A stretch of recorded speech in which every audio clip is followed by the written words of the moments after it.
Halo Sobat Rumah Tani Bali, ketemu lagi dengan saya Putu Novianti.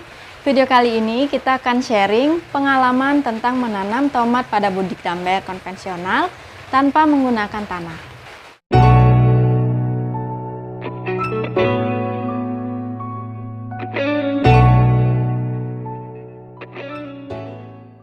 Tapi sebelum lanjut, jangan lupa diklik tulisan subscribe, nyalakan lonceng dan aktifkan notifikasi di HP kalian agar kalian tidak ketinggalan update terbaru video kami seputar urban farming. Teman-teman, kami kan sudah pernah sharing tentang bagaimana cara menanam tomat dari benih di sistem budidaya konvensional.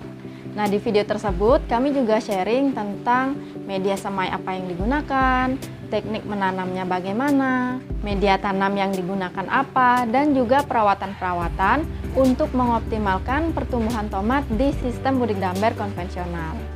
Nah, pada video kali ini kita akan memperlihatkan, tapi tidak keseluruhan ya, karena memang kami sudah pernah mencontohkan. Jadi, kami akan mengevaluasi dan juga memperlihatkan tomat yang kami tanam di sistem budidaya tanpa menggunakan tanah.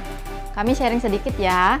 Nah, tanaman tomat yang kami tanam di sistem budidaya menggunakan teknik irigasi kapiler akhirnya bisa berbuah dan bisa kami panen. Ya, walaupun hanya beberapa biji ya teman-teman. Kami sudah melakukan berbagai macam cara untuk mengoptimalkan pertumbuhan tomat tersebut. Sampai-sampai sipon pun sudah sangat lama baru kita lakukan. Dengan harapan nutrisi yang ada di dalam ember bisa lebih optimal untuk menunjang pertumbuhan si tomat.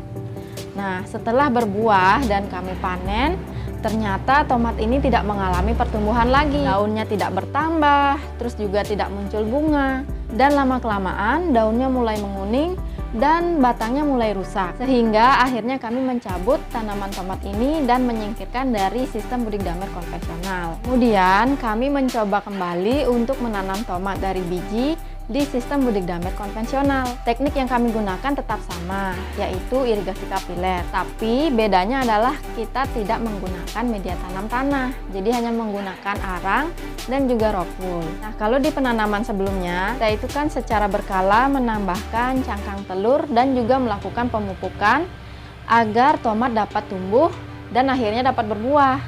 Tetapi pada penanaman berikutnya, kami tidak melakukan hal tersebut, jadi kami tidak melakukan penambahan cangkang telur dan juga tidak melakukan pemupukan apapun. Jadi nutrisi untuk tomat hanya pure dari ember saja. Nah teman-teman, sekarang kita akan sharing bagaimana kita melakukan semai dan kita akan pindah tanam ya, langsung menggunakan teknik irigasi kapiler. Nah ini untuk rockwoolnya dipotong terlebih dahulu ya teman-teman. Jadi untuk ketebalan dan juga lebarnya ini disesuaikan. Nah, seperti ini. Kita hanya menggunakan 2 rockwool saja di sini. Lalu sekarang kita lubangi terlebih dahulu. Jadi untuk menanam tomat, 1 potongan rockwool diisi 1 biji tomat ya. Berbeda lagi kalau misalnya kita menanam kangkung. Kalau untuk kangkung lebih banyak, lebih bagus ya untuk 1 potongan rockwool. Nanti kalian juga bisa cek di video kami sebelumnya. Nah, kita punya benih tomat yang kita beli. Nah, jadi sekarang kita tinggal masukkan ke dalam ya.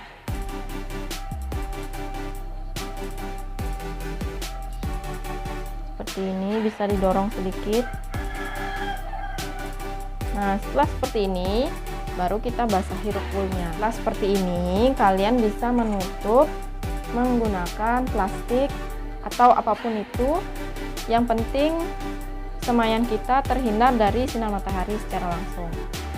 Nah, sudah seperti ini. Jadi setelah ditutup, jadi kita tetap harus memperhatikan ya teman-teman, kapan misalnya biji yang kita semai ini sudah ada yang pecah. Nah, kalau misalnya sudah ada yang pecah, itu wajib kita kenakan sinar matahari. Anggap saja ini sudah ada yang pecah ya teman-teman. Nah, ketika semaian tomat ini sudah tumbuh daun ketiga atau daun sejati, baru kita pindah tanam. Nah teman-teman, sekarang kita akan pindah tanam ya. Tapi karena kami di sini tidak punya semaian tomat yang sudah berdaun tiga, jadi ini kita pakai contoh tanaman cabai ya. Nah, ini kita semai cabai dan sudah tumbuh daun ketiga. Jadi sekarang kita akan pindah dengan teknik irigasi kapiler. Nah, sekarang kita siapkan dulu botol plastik seperti ini. Terus ada arang ini dan juga kain flanel. Dan sekarang kita mulai pindahkan ya teman-teman. Pertama, kita isikan arang dulu ke gelas. Nah, flanelnya ini menyentuh bagian bawah gelas, lalu diikuti dengan penambahan arang lagi.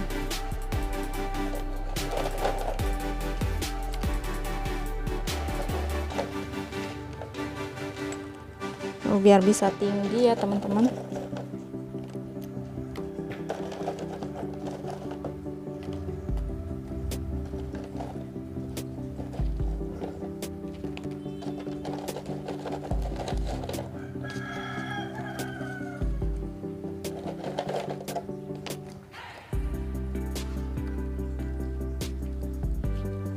Nah, jika sudah seperti ini, nah lumayan tinggi nih, baru kita pindahkan semayan cabai kita, tapi dianggap tomat ya teman-teman. Nah, begini, dan diletakkan di atas kain flanel. Nah, sudah seperti ini, baru kita tambahkan arang lagi di samping-sampingnya.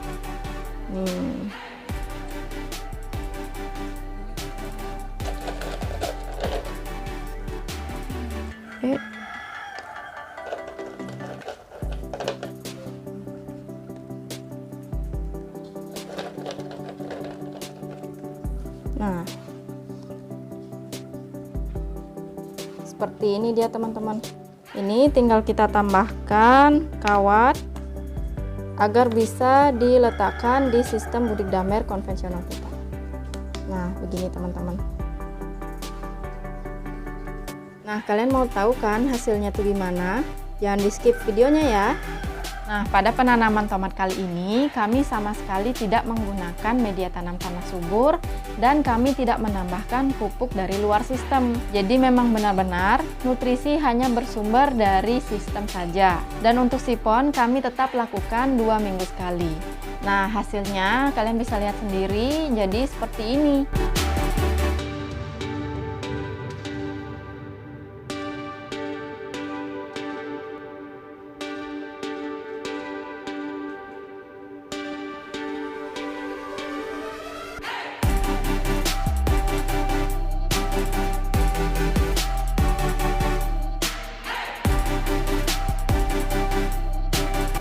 Nah, awalnya itu normal-normal saja ya teman-teman. Tanaman tomat ini mau tumbuh, mau tinggi, bahkan hingga sudah muncul bunga. Tapi lama-kelamaan satu persatu bunganya rontok. Lalu setelah bunganya habis, kemudian daunnya mulai menguning dan akhirnya mengkerut. Dan memang tidak ada hama sama sekali yang menyerang tanaman tomat kami. Setelah sekian lama, ternyata pucuk dari tanaman tomat ini mulai layu hingga akhirnya mengering dan berubah warna menjadi coklat. Jangankan tumbuh bunga, tumbuh daun saja sudah tidak mau teman-teman. Sebagai informasi, selain kita menanam tomat di sistem budik damer konvensional, kami juga menanam tomat di sistem hidroponik.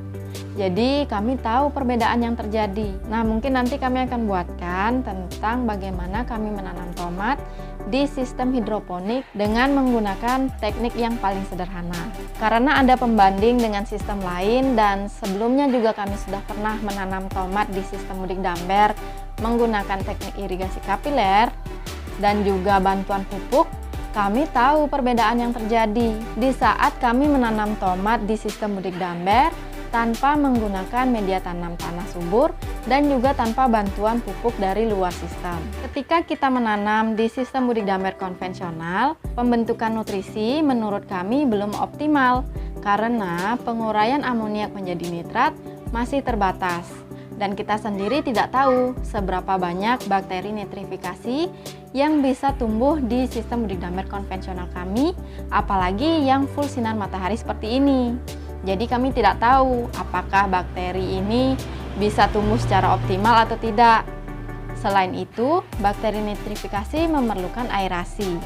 Dan sistem kami di sini untuk budidaya konvensional sama sekali tidak menggunakan alat bantu apapun seperti aerator.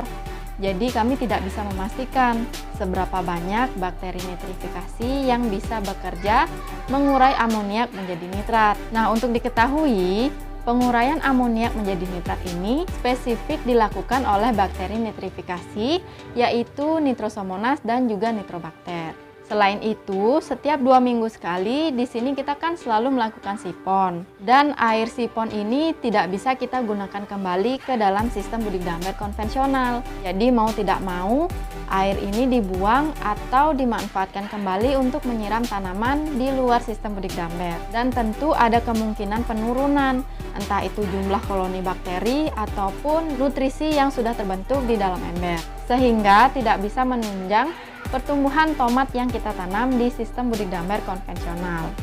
Itulah sebabnya kami meyakini jika kita menanam tanaman selain kangkung di sistem budidaya konvensional, kita membutuhkan bantuan tanah subur dan juga pupuk dari luar sistem. Tetapi ada juga yang mengatakan bahwa mereka bisa memelihara tomat yang memiliki buah yang besar di sistem budidaya. Tapi untuk kelanjutan hidupnya hanya kalian yang menanam ya yang tahu. Menanam tanaman sayur dan tanaman buah tentu keperluan nutrisinya akan berbeda ya. Sehingga kita harus menentukan sistem yang bisa menunjang ketersediaan nutrisi agar lebih optimal. Selain dari ketersediaan nutrisi, kita juga memerlukan ketersediaan sinar matahari, oksigen, dan juga faktor-faktor lain yang mendukung pertumbuhan tanaman yang kita tanam agar pertumbuhannya bisa lebih optimal. Nah, sekian dulu video sharing hari ini tentang menanam tomat tanpa menggunakan media tanam tanah subur di sistem budidaya konvensional. Semoga video ini bermanfaat. Sampai jumpa di video-video kami selanjutnya.